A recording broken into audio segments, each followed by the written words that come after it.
El 15 de diciembre de 1983, el presidente Alfonsín dictó el decreto 158/83, en el que ordenó someter a juicio a los integrantes de la Junta Militar.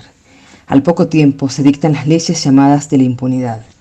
En 1986, la ley de punto final daba por concluidas las investigaciones por los crímenes ocurridos durante el terrorismo de Estado. Logró la impunidad de quienes no fueron citados en el plazo de 60 días. En 1987, la Ley de Obediencia Debida impuso que los imputados que habían actuado bajo coerción o en virtud de órdenes superiores de las que no podían obtener resistencia a pesar de las pruebas producidas o que pudieran producirse.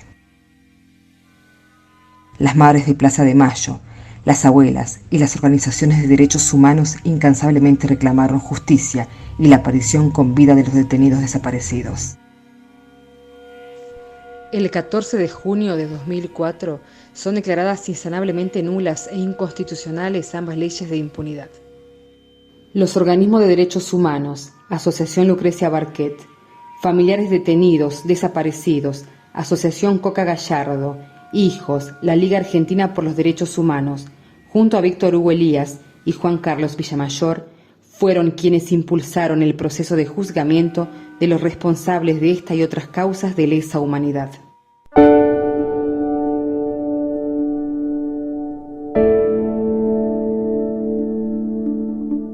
Causa número 3115/9.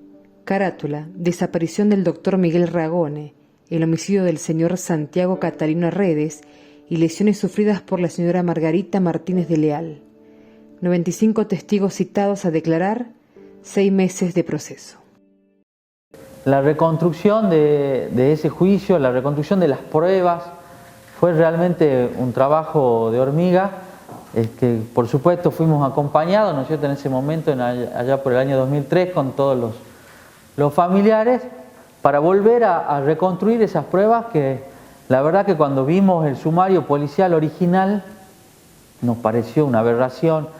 La impunidad con la que actuaron aquellos policías, aquellos militares y las complicidades de algunos civiles que permitieron el secuestro, ese magnicidio, el secuestro del gobernador Ragone, que a la fecha continúa desaparecido, es el único gobernador desaparecido de Latinoamérica. Para nosotros fue fundamental no solamente eso, ¿no?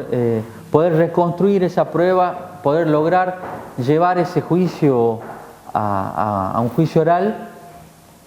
Recuerdo que hubo más de 60 jueces que se excusaron por amistad con Lona, que fue el juez que debió investigar en el año 76 la desaparición del gobernador. Entonces tuvimos diferentes tipos de dificultades, por suerte todas fueron sorteadas. Logramos llevar a juicio esa causa en el año 2011 y la sentencia fue el 11 de octubre del 2011, donde se condenaron a algunos de los responsables de ese magnicidio.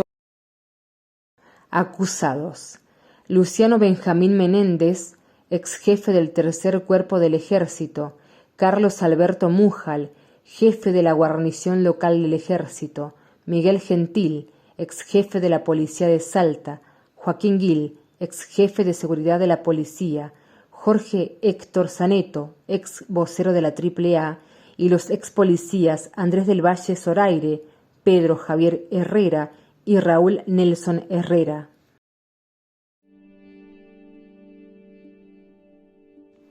Miguel Ragone gobernó Salta desde el 25 de mayo de 1973 hasta el 24 de noviembre de 1974.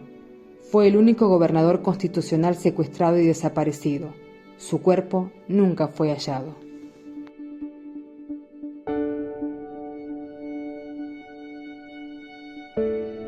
Miguel Ragone se lo acusaba de ser de izquierda, de estar con los montoneros, de todo esto. En cambio, Miguel Ragone no estaba ni con nosotros, ni con los montoneros. Él era peronista, común.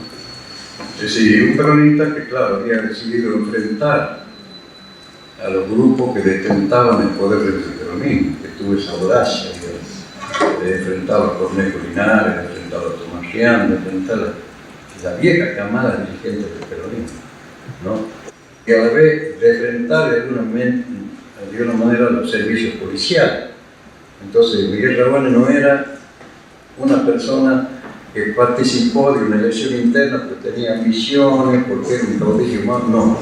Él se presentó, pero con la intención de lograr cambios fundamentales dentro del peronismo y dentro de la provincia de Salta. Desde ese punto de vista uno lo puede caracterizar como un revolucionario. Ahora él no era marxista. Miguel Ragones tenía un sentimiento muy grande hacia la gente humilde, hacia la gente pobre, a los intereses de la provincia, todo esto. Entonces yo a Miguel Ragones siempre lo caractericé como un gran humanista y como un hombre de profundos sentimientos populares. Al momento del secuestro, Ragones ya no era gobernador. María Estela de Perón había dispuesto, en noviembre de 1974, la intervención federal de Salta, quedando Jorge Mosquera a cargo.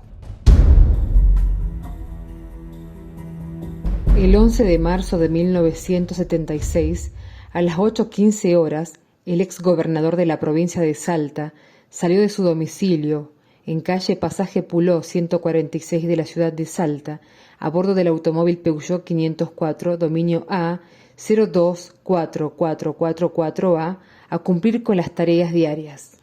Bueno, yo me encontraba en mi domicilio, serían las 8:20 de la mañana, 8:15 de la mañana. Me estaba preparando para ir a trabajar al hospital y sentí el ruido de un choque en la esquina. Como es natural, por la curiosidad que siempre despierta en esas circunstancias, salí a la vereda. Cuando lo hice, vi que un auto, un Peugeot 504, paraba frente a mi domicilio de la vereda del frente. Tenía las puertas abolladas. Inmediatamente por detrás paró otro vehículo, del cual descendieron 2 personas, una de las cuales lo abordó al vehículo chocado por el lado del volante, o sea, del lado izquierdo, y la otra persona lo abordó por el otro lado, el derecho. En un primer momento pensé que se podría tratar de una simple asistencia hacia la persona que había sufrido el accidente, pero después, al ver los hechos más violentos, me quedé simplemente observando.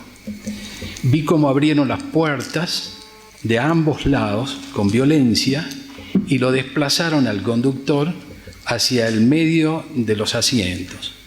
En ese momento comenzaron los disparos, que no fueron menos de 5 a 7, 8 disparos, tal vez no tengo con exactitud el número, y a continuación comenzaron a desplazarse con el propio auto del accidentado y se fueron ambos vehículos por la calle sin más.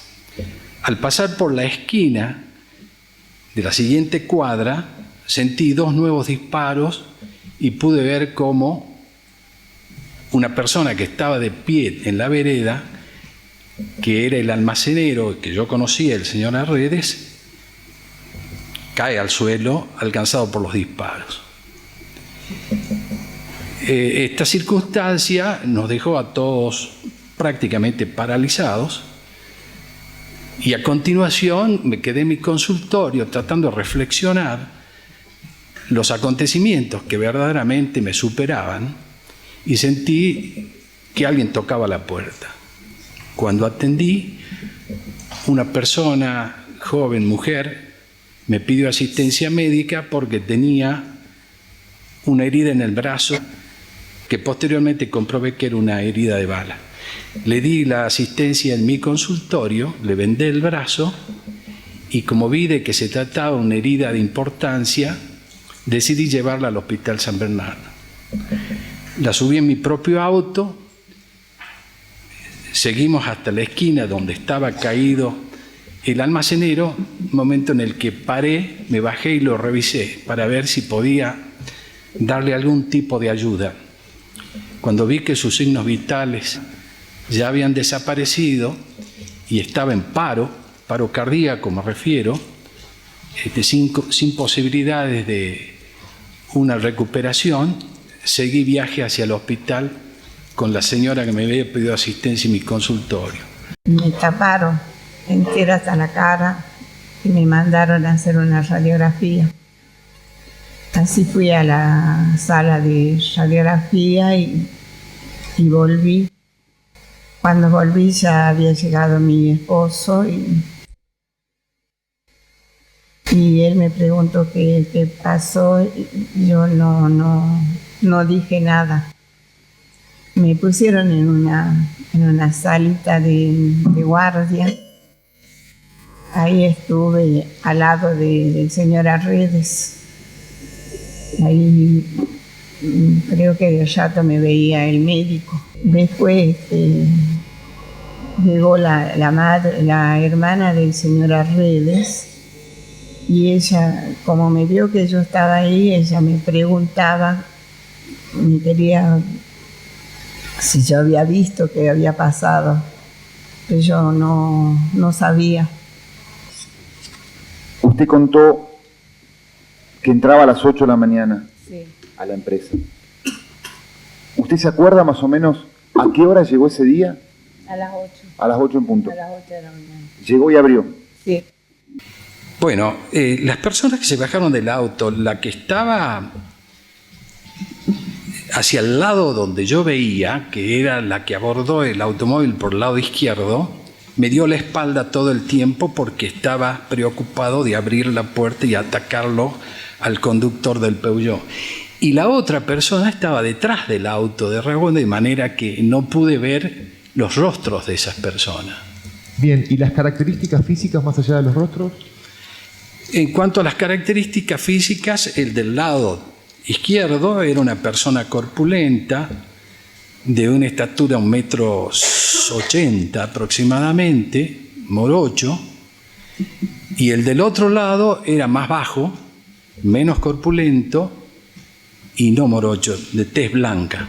Bien, ¿recuerda si había gente, más personas adentro del Rambler? Había un conductor.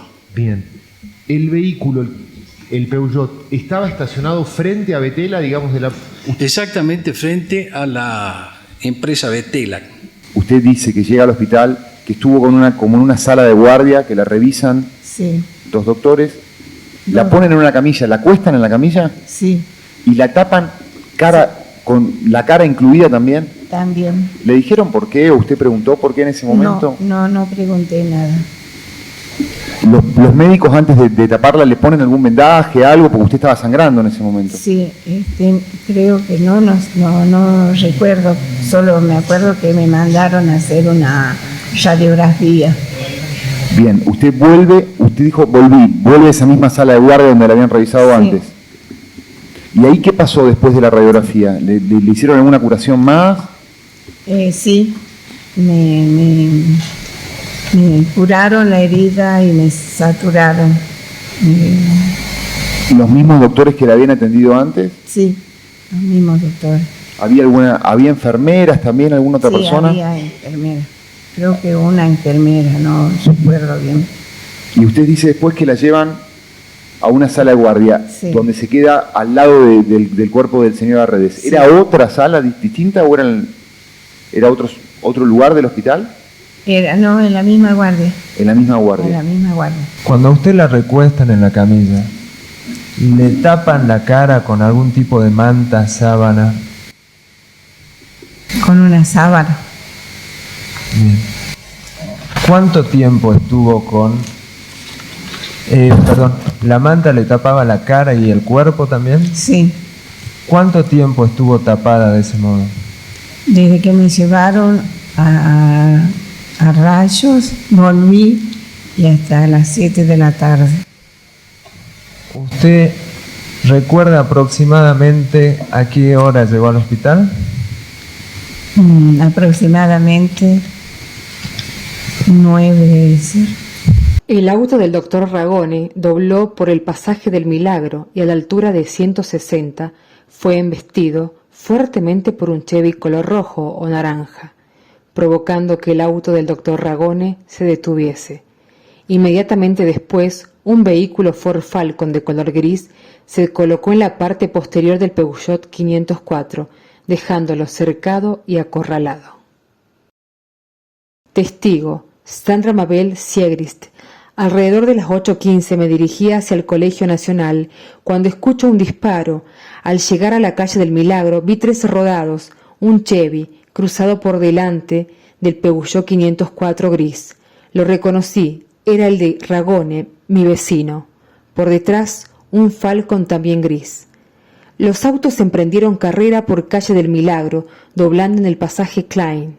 Hora más tarde, supe que habían secuestrado al doctor y herido de muerte al almacenero Arredes.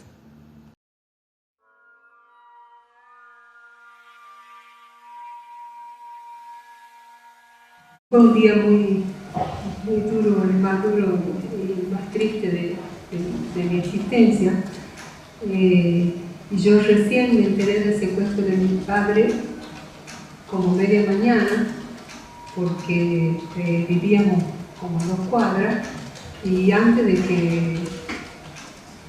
que me mandaran a llamar, entró unos policías a mi departamento y me dieron vuelta todo el departamento, los colchones, libros, todo, y yo ni siquiera enterada estaba de que por qué pasaba eso.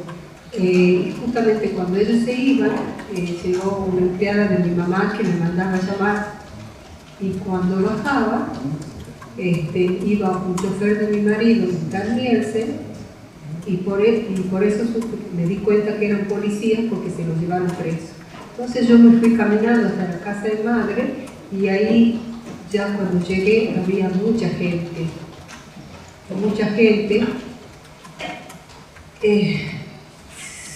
Y me pregunta quién serían vecinos. Yo veía en el momento, es un tumulto de gente, pero lo que sí tengo presente y que no me olvido nunca, porque me quedó muy en el fondo de mi corazón, es que llegó el juez Lona con un zapato de mi papá, y justamente estaba yo con mi mamá y nos mostró el zapato, y bueno, ella se largó a llorar y todo, y él la calmaba, le decía que no se haga problema, que él iba a ayudarnos, iba a ayudarnos a encontrar a mi papá. Entonces luego yo vivía en un departamento de la avenida Uruguay, 460. Me voy, pues llego a la casa, no había nadie en mi casa, aquí estaba mi señora con el chico, y estaba toda la casa revuelta. Estaban todos los colchones, revueltos todo. Entonces me voy urgente, por lo que me ha dicho la señora esta, me voy urgente a la casa de mi suegro que quedaba cerca, y bueno, ahí me doy ya con un montón de gente, con todo este problema, ¿no? Y me dice mi señora que habían actuado muchos agentes, policías, que entró a buscarme en la casa a mí. Entonces, ¿para qué me buscarían? No sé, entonces voy y me presento a la policía. Me voy, incluso me acompaña un doctor joven en ese tiempo, el doctor Lutay. Me presento y entro directamente hacia la oficina del señor Guido. Y yo lo conocía de vista, él me conocía también porque yo en ese tiempo practicaba un deporte que salía muy seguido en los diarios. Entonces cuando me presento, porque me venía a buscar la policía y me dice, no pequeño, nada más, está todo aclarado. En el marco de un plan sistemático, terrorista y genocida, instrumentado desde el Estado hacia la sociedad civil, se pueden identificar causas de secuestro y desaparición del exgobernador. Al asumir la gobernación en 1973, fijó como un objetivo de su gestión desmantelar el aparato represivo. Como acciones concretas, castigó a los policías de la provincia que cometieron torturas y apremios ilegales. Se destruyeron elementos de tortura de la jefatura de la policía. Ragone había decidido, pese a las amenazas, volver al espectro de la vida política. Participaría en las elecciones internas del Partido Justicialista, integrando la Lista Verde. En este contexto de violencia sistemática e irracional, la policía se encontraba subordinada legal y técnicamente al ejército. La cúpula policial al momento del secuestro se encontraba en libertad, manifestaron abiertamente su odio y desprecio por el exgobernador. Desde un primer momento pidió a las autoridades que le saquen de aquí, de la provincia, al coronel Vivanco, por considerar que era el responsable de ciertas transgresiones en los derechos humanos. La substanciación de un proceso hacia un grupo de comisarios que habían sido represores. En el diario El Eco una vez salió también la lista de esos comisarios que estaban cuestionados, fueron sancionados, incluso se los trasladó a distintos puntos de la provincia y finalmente fueron a parar a la cárcel de Las Rosas. Todos ellos fueron reincorporados. ¿Con la intervención? Antes de la intervención. Estando Racones, fueron reincorporados. ¿Su padre había recibido algún tipo de amenazas o algún tipo de advertencia sobre que esto podía pasar? Sí. ¿Nos puede contar al tribunal cómo? Bueno, unos días antes, como él estaba, Villa Mayor era muy confidente con mi papá, estaban casi siempre juntos, y me agarra y me dice, Clotildita, él me dice siempre, Clotildita, ayúdame a convencerlo a tu papá de que se vaya, porque yo sé que me han dicho que si no se retira de porque ahora mi papá se estaba estaba de nuevo en la interna del partido, dice que si no se retira de esa, lo van a matar. Condenados: Carlos Alberto Mújal, perpetua; Miguel Raúl Gentil, perpetua; Joaquín Gil, perpetua; Rubén Nelson Herrera, 2 años de prisión condicional; Pedro Javier Herrera, 2 años de prisión condicional. Absuelto por el principio de la duda, Andrés del Valle Zoraire, 11 del 10 del 2011. Luego perpetua por casación, 23 del 6 de 2021. Absuelto por el principio de la duda, Jorge Héctor Zaneto, 11 del 10 del 2011. Luego 8 años de prisión por casación, 23 del 6 de 2021. Antonio Sarabia, 2 años de prisión, 29 del 6 de 2015. Abel Guaymás, 2 años de prisión, 29 del 6 de 2015. Néstor Liendro, 2 años de prisión, 29 del 6 de 2015. Ricardo Lona, 15 años de prisión, 29 del 9 de 2019. Luego la sentencia fue anulada por casación y solo confirmó el encubrimiento y rechazó la participación secundaria, 19 del 5 del 2022. Se han servido del aparato del Estado para la comisión de crímenes de lesa humanidad. Carlos Alberto Mújal y Miguel Raúl Gentil integraban la cadena de mandos superiores, mientras que Joaquín Gil se encontraba en un nivel jerárquico intermedio, en esa maquinaria de poder en que se convirtió a las Fuerzas Armadas y a las fuerzas de seguridad locales y decidían sobre la vida de aquellos que pudieran perturbar sus objetivos. Desde sus respectivas posiciones en esa estructura de poder, la jerarquía de mandos no solo participó en la elaboración de una estrategia general, sino también en las decisiones sobre el empleo concreto y en la determinación final.